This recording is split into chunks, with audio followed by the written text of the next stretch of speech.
At yung palusot, singilin natin, ngayon nananahimik yung isang senador na sinabi niya, binasa niya at ipinagkatiwala na lamang niya sa kanyang mga staff na punan yung blanco. Magpalit ho kayo ng pwesto ng iyong staff. I-demote mo yung sarili mo at yung staff mo na nagbabantay ng Bicameral Conference Committee report na dapat trabaho mo, i-promote mo. Siya ang gawin mong senador at ikaw ang dapat staff niya para magsipag ka naman. Kaya ka na riyan, binabayaran ka, sumasahod ka mula sa kaban ng bayan, mula sa buwis na binabayad ng mamamayang Pilipino para gampanan mo ang trabaho mo. Hindi ka kasi pwedeng tugis ka lang ng tugis doon sa issue ng Pogo. Wala ho tayong pakialam diyan sa kaso ni Alice Guo. At tandaan ho nyo, yung mayor ng Bamban, lahat po yan siniyasat nila, pati nga yung birth certificate napakaselan nila sa dokumento pati passport, pati sa kung saan nag-aral, anong eskwelahan ng elementarya, sinong kaklase mo, bakit itong budget hindi mo binasa? Akala ko ba ganyang kakasinop bilang mambabatas? Yan yung imaheng pinoproject mo. Bakit dito sa 6.32 trillion budget, tila nabulag ka? Naging pipi ka rin at nagsisinungaling ka pa na wala kang nakita na blanco dyan sa Bicameral Conference Committee report. Talagang wala kang makikita kasi hindi pa tapos, pinirmahan mo na. Hindi din nakaligtas kay Attorney Vic Rodriguez ang congresswoman na si Stella Kimbo kung saan umiiwas ito sa isang reporter na magpa-interview. Nakakabingi naman ang katahimikan ng Kongreso, lalong-lalo na itong napakaingay na si Stella Kimbo nung kanyang patuloy na pinalalawig ang political persecution laban kay Vice President Inday Sara Duterte. Nasaan ngayon ang tapang mo? Nasaan ngayon ang angas mo? Ayaw mo magpa-interview dahil may rush ka. Anong akala mo sa sinisigaw ng sambayan ng Pilipino? Nang paliwanag ang hinihingi namin, hindi rush. Kailangan namin ng paliwanag. Ngayon mo ilabas yung tapang-tapangan mo. Magpaliwanag ka, nakapirma ka dyan sa Bicameral Conference Committee report Hindi pa ba sapat yung nagfa-fashion show ka dyan sa House of Representatives? Tangan-tangan ang mga Hermes bag. 3 milyon, 2 milyon, 4 na milyon, 5 milyon ang isang bag na yun Pera po yun ng sambayan ng Pilipino. Yung mga mamahalin mong relos, yung magagara mong damit, kayo sa Marikina, matauhan na kayo. Hindi natin pwedeng palagpasin ito. Pera po ng sambayan ng Pilipino ito. Anong sagot mo sa reporter? Rush? Wala na bang mas rush pa dito sa hinihinging paliwanag ng sambayan ng Pilipino? Hindi ba't ikaw ang chairman ngayon ng Committee on Appropriation at nalalaman mo na hindi ordinaryong posisyon ang tinanggap mo bukod pa sa iyong pagiging kongresista? Meron kang pananagutan. Yan ang hinihingi ng hakbang ng maisog, yung transparency at accountability. Kami naniningil, sino yung makating kamay na nakialam dyan sa final ratified, approved, and signed Bicameral Conference Committee report? Sino ang nakialam sa report ng Vicecam? Ang trabaho po ng Vicecam ay tapos na matapos nila itong i-ratify, aprubahan at pirmahan. Tapos na po yun. Ibibigay na nila yan sa mababang kapulungan. Wala po senador pero hindi absuelto rito yung mga pumirmang senador. Wala na pong trabaho ang senador, babalik nila yan sa House of Representatives para maging tinatawag na enrolled bill. Yung enrolled bill, yan po yung nagiging General Appropriations Bill. Wala na pong pwedeng gumalaw doon. Ang only thing na natitirang gagawin ay yung pag-imprenta nito. Yun po yung hinihingi ng Philippine Star. Yun din po ang hinihingi ng saksi ngayon na hindi po sila parehong binigyan ng kopya. Sabi naman sa saksi ngayon, yung pahayagan, kinakailangan daw ng humingi ng pahintulot muna sa tanggapan ni Martin Romualdez. Yan po ay suppression ng public document.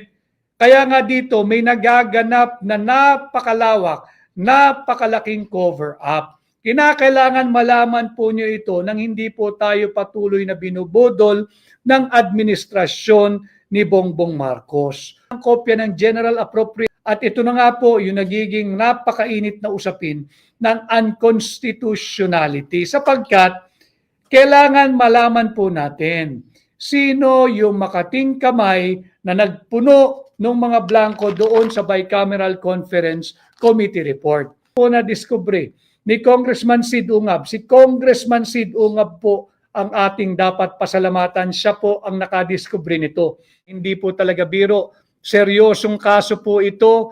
This is a falsification of legislative document. Criminal po ang ginawa nila. Hindi po tayo titigil hanggat hindi natin sila napapanagod. Ilabas po nila ang kopya ng enrolled bill. Dahil dito natin makikita yung pagkakaiba-iba ng figures. Meron pong nag-request at ito po'y nasa social media na rin. Banggitin ko lang po yung Philippine Star online. Ang sabi po nila, nag-request daw po sila ng BICAM report at sinabi po sa kanila, meron pa raw yata revisions or changes na maaaring gawin. Bawal po iyan. Another count, another round of falsification of legislative document. Hindi po pwedeng magkakaroon pa ng revision or changes diyan sa kopya ng BICAM report. Tapos na po iyan. Pirmado na po iyan. Batas na nga eh. Ito na nga yung inilalaban ng Malacanang na wala raw blanco sa GAA. Wala naman talaga nagsabing may blanco sa GAA. Ang ating hinahanap at pinapanagot, sino nagpuno ng mga blanco doon sa Bicameral Conference Committee report na aprobado, ratipikado at pirmado ng mga senador at ng mga mambabatas na bahagi ng BICAM Conference Committee. Hudas kamay sila. Tama po yun, naghuhudas kamay ang mga hudas. All along, totoo talaga ang sinasabi ni VP Inday. Tama po yung sabi ni Vice President Inday Sara. Hindi po talaga marunong maging Pangulo at hindi alam ang gagawin. 28 na blanco po doon sa Bicameral Conference Committee report. Yan po, pag total po nyo yan, daang bilyong piso po ang hindi nila masagot. Humingi po ng kopya ang Philippine Star base po sa kanilang online report. Tinanggihan sila ng Kongreso o ng mababang kapulungan na mabigyan ng kopya ng enrolled bill. Humingi rin po ang saksi ngayon na pahayagan ng kopya sa Kongreso, sumulat sila, official, may tatak na na-receive. Tinanggihan din po sila at magpapaalam pa raw sa opisina ni Martin Romualdez kung pwedeng magbigay. Ito ay malakihan at tahasang cover-up sapagkat meron pong mananagot dito. Meron pong dapat makulong dito. Yung mga makakatiang kamay na pinakialaman ang pera ng taong bayan. Alam ho ninyo, pag natapos na po, napirmahan, na aprubahan, ratified and signed, yung Bicameral Conference Committee report, there is nothing else to be done except itatransmit na yan para maging enrolled bill. At pag enrolled bill, yan na po yung tinatawag na General Appropriations Bill. Ang tanging natitirang activity o gagawin na lamang po ay ang pag-iimprenta nito. Bawal nang galawin kahit anong line item, bawal nang galawin kahit anong halaga ng kahit na sino man dahil tapos na po yung budget process.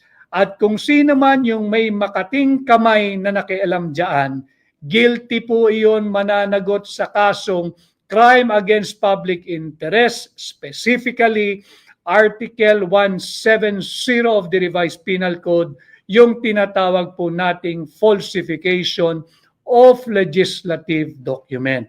Paano po nagkakaroon ng falsification of legislative document? Unang-una ho, dapat merong bill. Meron po itong tinatawag nating General Appropriations Bill. Pangalawa, merong nag-alter o nakialam.